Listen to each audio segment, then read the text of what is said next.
Thank you. So, again, since this combines clinical and patient application with clinical practice and science, I would like for the discussion to be interactive.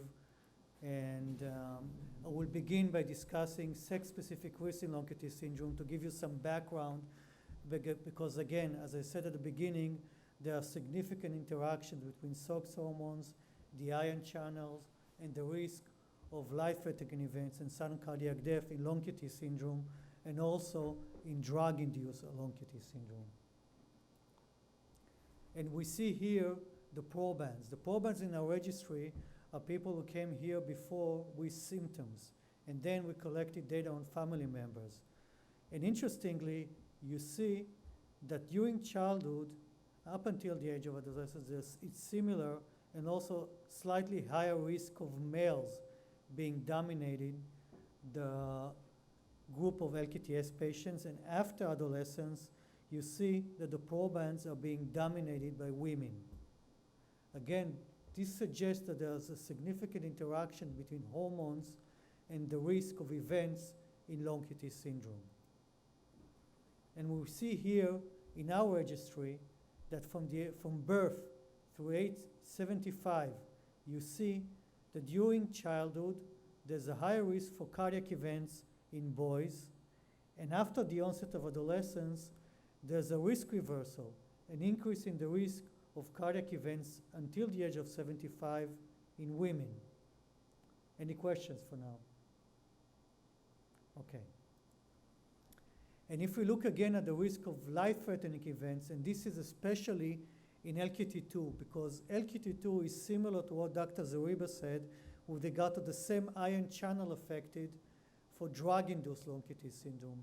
So the drugs that affect and increase and affect potassium affect exactly the same channel as long QT syndrome type 2. And long QT syndrome type 2 is really affected by estrogen, progesterone, and testosterone.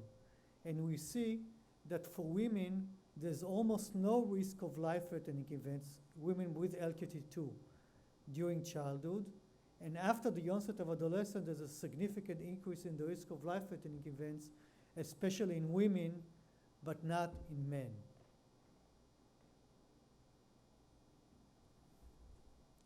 So what is the effect of sex hormones on the ion channel?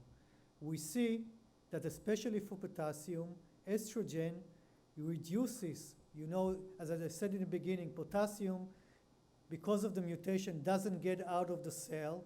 This increases the QT interval, and this causes the risk for arrhythmic events. One cycle goes on top of the other, creates a vicious cycle, increasing the risk of torsade-poor and life-threatening events. And estrogen further increases this lack of potassium getting out of the cell. On the other hand, progesterone works in the opposite direction and increases this potassium leak of the cell and decreases the QTC. So progesterone may be protective, and testosterone may also be protective. And this may be the reason that boys experience a significant reduction in the risk of life-threatening events after the onset of adolescence. Questions? Something missing? Yeah. So when someone has menopause, Yeah. their estrogen is going down, right? Mm-hmm. And so one of the things that they give them is more estrogen to Right. help balance them out. Yes. Saying that increased estrogen also helps lead to greater chance of Yes. cancer. And we had a study on that, which was published. We did a study on that several years ago, and we saw, and again, it mostly related to the ratio of estrogen to progesterone.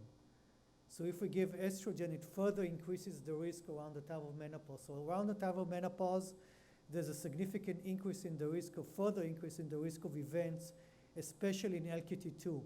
And giving estrogen further increases that. And this is because even if the hormones go down, estrogen goes down less than progesterone. And this ratio becomes higher around the time of menopause. And giving those type of medication further accentuates that. So after That's fine. After birth, postpartum, does the estrogen increase or decrease after postpartum? I'm going to go through that. There's a specific slide answering your question. And this what goes through the menstrual cycle. So this may also have an effect. We're going to study this in an LQTS study funded by the American Heart Association. And you see that through the menstrual cycle, estrogen is higher than progesterone during the first phase, follicular phase. Then during ovulation, there's a further increase in estrogen as opposed to progesterone. And in the luteal phase, progesterone is a higher concentration compared to progesterone, and this simulates what happens during pregnancy. So apparently in pregnancy, women should be protected from events because the ratio of progesterone as compared to estrogen is higher. And this is a simulation that we have. What should be the effect of sex hormones on QTC by genotype? So during the menstrual cycle and during our lifetime. So healthy individuals, there's a mild effect. LQT1, there's a more pronounced effect, but the highest effect should be in LQT2. And this is the effect of all contraceptives. So all contraceptives that are higher in estrogen, they further accentuate the increase in QTC. And those that are higher, have a higher concentration of progesterone, they reduce the QTC. So maybe in the future, we can study all contraceptives as protective against events in LQTS patients, but those that have higher concentration of progesterone compared to estrogen. Questions? Yes, I see that you have a question. Go ahead. So, for birth control, it actually increases the risk for an episode or decreases the risk? So again, we have not studied it. This is the aim of our next study, but according to what we know, it depends on the concentration because there are different formulation of birth controls. So if birth control have a higher concentration of estrogen compared to progesterone, they increase the risk. If it's the other way around, high concentration of progesterone, for example, we give this type of oral contraceptive to patients who have acne, it may reduce the risk, but we have to further study that. Yes? Yeah, I have a quick question and a comment. As far as postpartum, with our mother, after I was born, she had numerous episodes of passing out and stuff. And then after my sister was born, 3 months after she ended up dying from QT. But my other question, going with the estrogen, I happen to have an advanced aggressive form of prostate cancer. And they have me on female hormones and stuff to counter it. Where does that put me with the QT? So there was a reason, I'm not going to go through all of this because there's a huge amount of work, but just a month ago, there was a publication in Circulation showing that those who have prostate cancer and they have reduced testosterone and receive estrogen, they have increase in the risk of QTC prolongation. So again, you should be careful, maybe, again, being treated with beta blockers, you are protected, but again, and you should measure the QTC. So this is a risk factor, and it has been shown not only in LQTS patients, but also in healthy, those who don't have inherited arrhythmias, but they are being treated for prostate cancer. So this is a good question. So I'm moving to LQTS and pregnancy. This is our publication for a few years ago. And going back to your question, you're seeing that during pregnancy, there's a higher concentration of progesterone compared to estrogen, and women should be protective. And let's see what happened.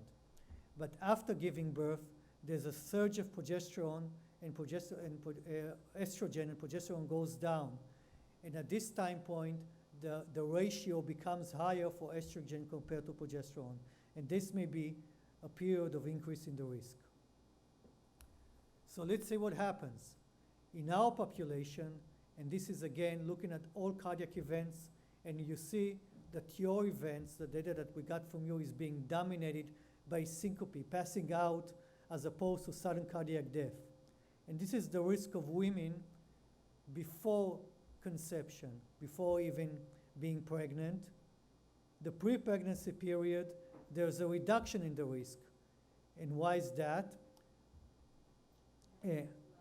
Less, yes, exactly. And during pregnancy, there's a similar risk, somewhat a reduction. And during the postpartum period, there's a pronounced and significant increase in the risk of both syncope and sudden cardiac death. And during the postpartum period, we see a reduction, so everybody's protected again. And this is the sequence of events. And looking here, this is something a little complicated. This is called hazard ratios. So below 1, women are protected. So below 1, during pregnancy, there's a 72% reduction in the risk of cardiac events during pregnancy compared to before that. But after giving birth, there's almost a threefold, 300% increase in the risk of cardiac events compared to before becoming pregnant. So this again tells you how hormones interact with the ion channel, and especially again, as we're going to see in LQT2. And if we look at the sequence of events, we see that during pregnancy, there's a relatively low risk of events. And look again after giving birth at the pronounced increase in the risk of cardiac events during the postpartum period, and then everything becomes stabilized again. And again, looking at genotype, we see that this risk of events during the postpartum period, and again, we discussed the interaction between sex hormones and the potassium channel. So there's also a potassium defect in LQT1, but it's less likely to be affected by sex hormones compared to LQT2. And LQT2 is, again, it's the same mutation, the same potassium channel that's being affected by drug-induced long QT syndrome. And you see that the most pronounced effect is in LQT2. I see there's a question, yes. Is there enough evidence yet then to recommend in the postpartum period a supplement of progesterone or a high-risk woman? Not enough evidence. We're studying this right now. I'm going to talk about therapy just in a while, but not progesterone, because we're studying this to see specifically the effect on QTC and the risk of events during the menstrual cycle and after giving birth. Yes? But your question is very much on target. About 2 years ago, paper tested whether in drug-induced condition, not in long QT, drug-induced QT prolongation condition, whether progesterone will decrease QT in kind of acute setting in hospital. And they found that it successfully did. So in this experimental study, patients were brought to hospitals because of arrhythmia caused by drugs prolonging QT, were successfully treated with progesterone to decrease risk of it. So that is based on the concept. So this is our concept for future therapy. It may be related to interaction between sex hormones, and some of them are protective, so we can protect it with natural supplements. Yes? How long do you consider the postpartum period to be? That's a good point. In this study, we took it for 9 months. 9 months. Yeah. And the other question I had is, if the mother is nursing, is there any negative or positive effect on the baby, Mhm. either in utero or after birth, especially in that postpartum period? So nursing, again, it should be, we have not studied this specifically, but it should be protective because there's an increase in the concentration of progesterone associated with nursing. Yeah. Yes. Yes. We're going to talk about it for. Okay. And this is again what Dr. Zariba just mentioned. This is the effect of beta blockers, protective effect during the postpartum period. So this is the significant, there's also reduction in the risk, but here we're seeing the pronounced reduction in the risk of any events, and mostly life-threatening events, by beta blockers. And there are beta blockers that are allowed during pregnancy, and they are allowed during the postpartum period, but what Dr. Zariba just mentioned is the fact that once women, the children lactate, they get also the beta blockers into the bloodstream, and we should be careful about that. Sorry. Yes. What is the postpartum? Just they go back to normal. The postpartum is going back, reverting to regular without giving birth. Yeah, we took another 9 months. Yeah. So beta blockers are effective, but again, we have to remember, women have to take beta blockers during pregnancy, they have to take it during the postpartum period, but if there's lactation, they are the risk of transmitting the medication to the babies as well. So during pregnancy, treatment with propranolol was shown to does not have any side effects on the child, but after giving birth, if the women are breastfeeding, they are transmitting the beta blockers to the babies. So what is the recommendation then? I mean, the recommendation is the woman continues beta blocker. Do you just live with the side effects of transmitting it to the baby, or is that a better Yes, way to yes. go? Mhm. And again, you see the reduction in the risk. Again, hazard ratio below 0.1 is a protection. So during pregnancy, beta blockers reduce the risk by 94%. During the postpartum period, there's a 74% reduction in the risk of cardiac events. And post-postpartum, they go back to normal. They're almost a 50% reduction. So beta blockers are extremely protective, so we just should be careful with women during the postpartum period. But if they are being given beta blockers, there's a pronounced reduction in the risk of events. So what is our future direction? Again, as I mentioned, we are now studying, with the help of you, what is the association between female sex hormones and arrhythmic risk? Can sex-specific risk factors improve recertification for sudden cardiac death in long QT syndrome? We're looking at sex differences even in response to defibrillator therapy, because women with interaction with sex hormones, they may be less responsive even to ICD therapy. And we have shown that there's also less response by genotype to ICD therapy. And we want to understand this, and we're doing this by studying the QTC during the menstrual cycle in women who have congenital long QT syndrome type 1 and 2, and also in women who have drug-induced long QT syndrome. So in conclusion, we have seen that sex hormones affect the clinical course of long QT syndrome patients from birth to adulthood until the age of 75, until after menopause. The effects are more pronounced in LQT1, but especially in LQT2 women who have a specific effect on the ion channel, both of estrogen, progesterone, and also testosterone. The risk of cardiac events decreases during pregnancy, increases postpartum, and beta blockers are extremely protective during and after pregnancy. Thank you.